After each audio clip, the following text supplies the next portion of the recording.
Hey everyone, myself Mohit Soni, and today we are going to solve LeetCode question number 118 Pascal's triangle. So before going to the code, first let's understand the pattern of this triangle. This triangle consists of two array. It means it's an 2D array. The outer array contain each row and each row have their each values. Let's understand from this picture. As you can see here, if we want to decode this pattern, as you can see, each element have prefix, each row have prefix as one and suffix as one. If we start from, let's say, row number one. Now, let's decode these values between 1 and 1. If we want to get row number 2, so focus on row number 1. 2 is the sum of these two elements, 1 plus 1. Now, if we want to get row number 3, so we have to work upon row number 2. As you can see here, in row number 3, we have 3 and 3 as middle values. If you add 1 plus 2, we will get 3. 2 plus 1, we will get 3. Now, for the fourth row, we have to target third row. 1 plus 3 is equals to 4. 3 plus 3 equals to 6. 3 plus 1 equals to 4. As we can see here, our ith element of the previous row plus I plus 1th element means we have to add I plus I plus 1th element together to get this element.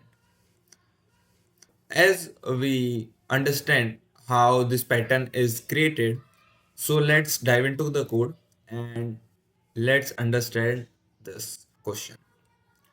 Let me zoom a bit. So now in generate function, first we have created a final array because the first and second row are fixed. There is no pattern to create them. If row number is 1, so we will return 1, and if row number is 2, we will return final array. If it is 0, then it will return blank array. So now move towards line number 13. So the for loop in line number 13 will represent each row of this Pascal triangle. Okay, so now let's move to line number 14. In line number 14, we have targeted the last element length. So in line number 15, we have created a temporary array, which will be the temporary row of our Pascal triangle, in which we are going to insert our elements. So now move forward to line number 16. In this, we have created a for loop which start from 0, targeting the 0th element of last element of Pascal triangle.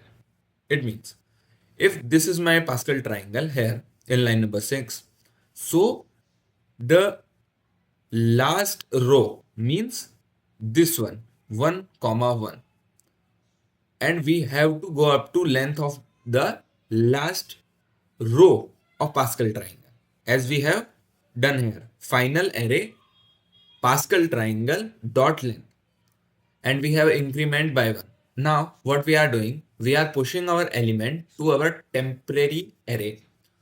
How we are getting the value? Final array last element jth index.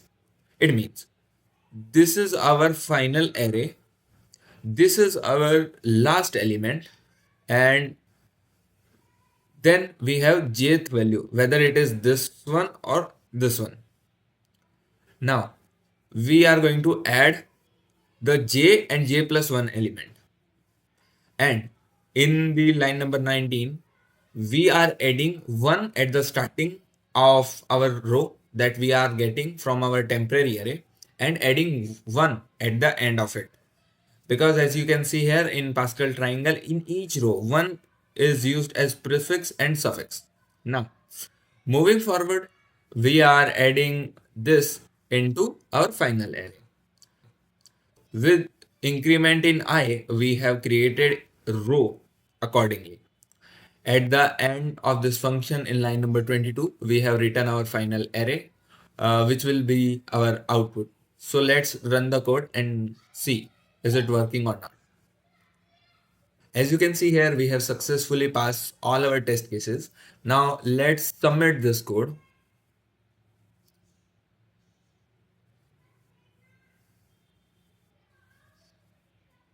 So as you can see here, we have successfully submitted our code and it's working fine. So now one more thing.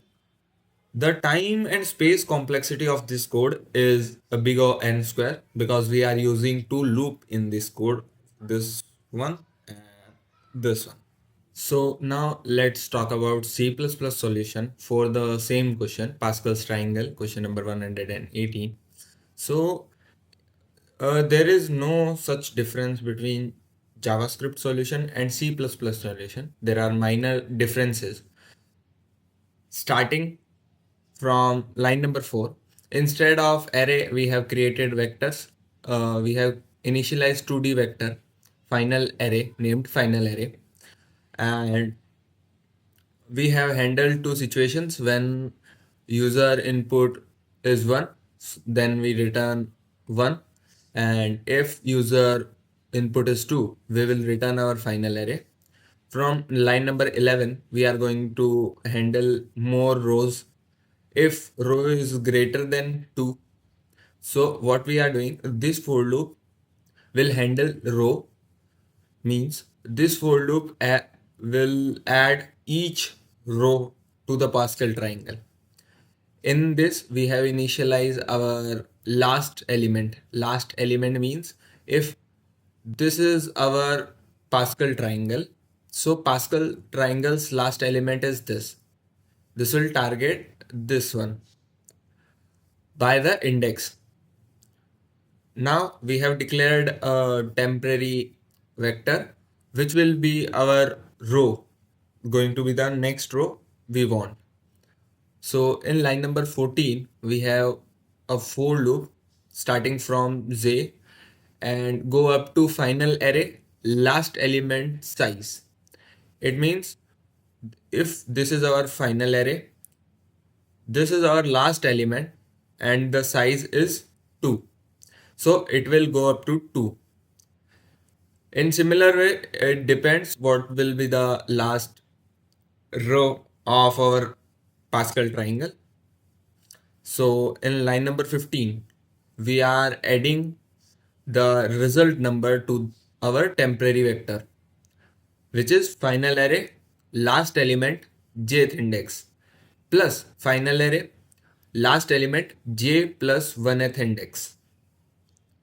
And in line number 17 and 18, we are adding 1 as prefix and 1 as suffix.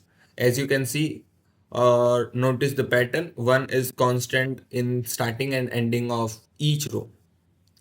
In line number 19, we are adding temporary to our final array. We are adding temporary to our final array, and in line number 20, we initialize empty vector to temporary. And in line number 23, we return our final array. So let's run the code and see the output. So as you can see here, we have successfully passed all our test cases. Now submit the code. So as you can see here, we have successfully submitted the code. Now, if we talk about time and space complexity of this code, then the time and space complexity of this code is big O n square. Thank you very much, everyone. This is how we can solve question number 18, Pascal's triangle.